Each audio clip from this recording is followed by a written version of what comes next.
Welcome to the Purple Party, known as Purple Nerd Channel, a home for all those who geek out on all things Prince related.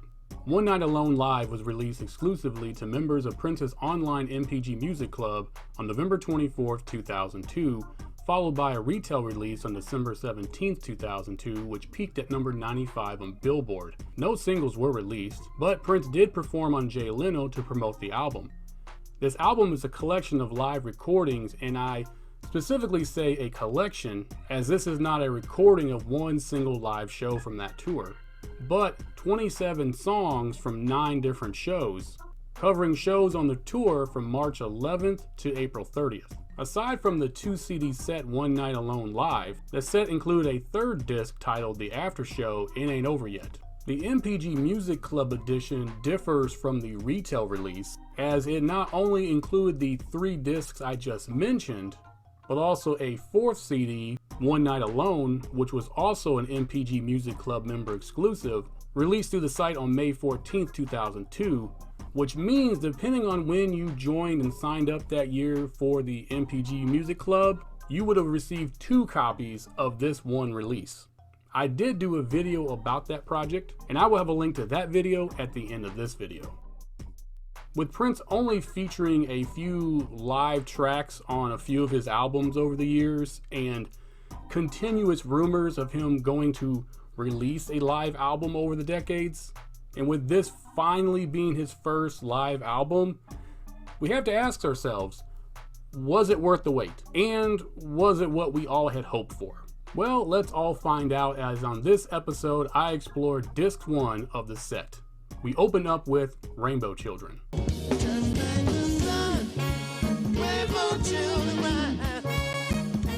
This song comes from the album of the same name, released in 2001, and with this first song we get to experience what this album actually sounds like, as when it comes to live recordings, sometimes they can be sketchy and downright terrible to listen to because the audio is mixed just horribly, and other times, like in this situation, everything is actually crystal clear and almost sounds like it was recorded in the studio, with the exception of obviously the audience.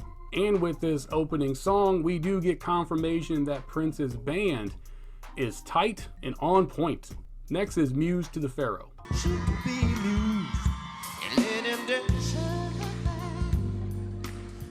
During this era in his career, Prince was deep into his jazz phase, and he really shows off his talents in that genre on this particular performance. And this song also comes from the album Rainbow Children as well.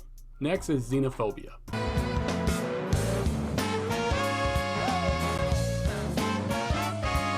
At the time of this release, this was actually an unreleased song, and is primarily an instrumental used for Prince to introduce members of his band, giving each one an opportunity to do a solo, which all of them do an amazing job. In between the solo introductions, Prince does some playful crowd control and drops some lines from his song Silicon, or Silicon, depending how you prefer to pronounce it. Next is Extraordinary.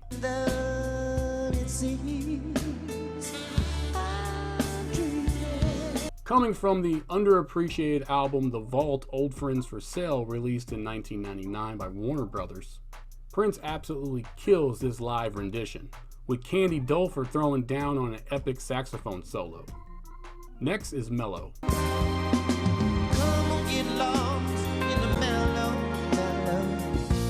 This is another song from the album Rainbow Children, as Prince performs this song almost note for note from the album version, showing off that his vocal skills are not just studio tricks, but the fact that the man can sing, and as he says, it's not Memorex. I go on stage and my microphone is on. Next is 1 + 1 + 1 is 3.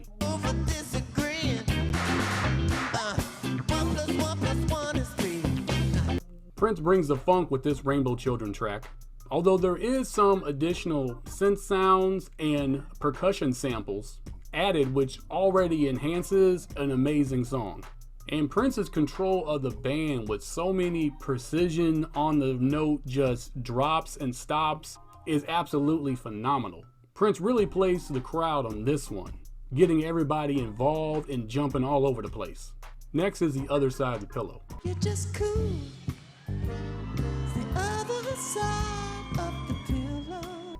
Prince gives everybody a breather and a break with a jazz-infused version of The Other Side of the Pillow, from The Truth, released in 1998.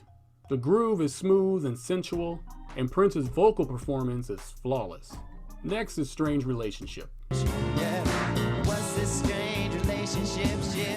Ship. Prince digs into his back catalog with this classic from 1987's Sign of the Times. This song is completely reworked from the original, as it's at a faster pace with a much richer layer of instruments, including horns and the organ as well as a few others. Next is When You Were Mine.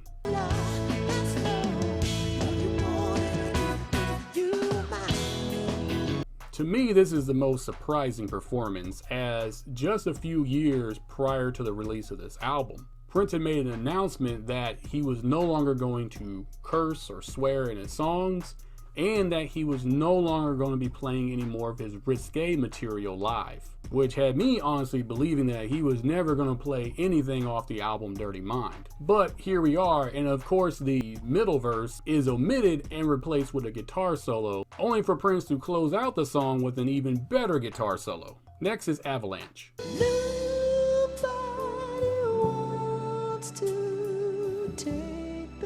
We close out disc 1 with this controversial song, which comes from the album One Nite Alone, and it is performed at a slightly slower pace than the album version, with more of a distinct jazz blend to it, with some beautiful saxophone work being led by Maceo Parker. So far so good for this being the first live album that we would get from Prince. Of course, I want to see you on the next episode where I talk about disc 2 from this collection. But in the meantime, please like and share this video, and please subscribe to the channel, and of course all the other information about all the other social media places I'm at will be in the description down below. And again, until that next episode, I wish you heaven.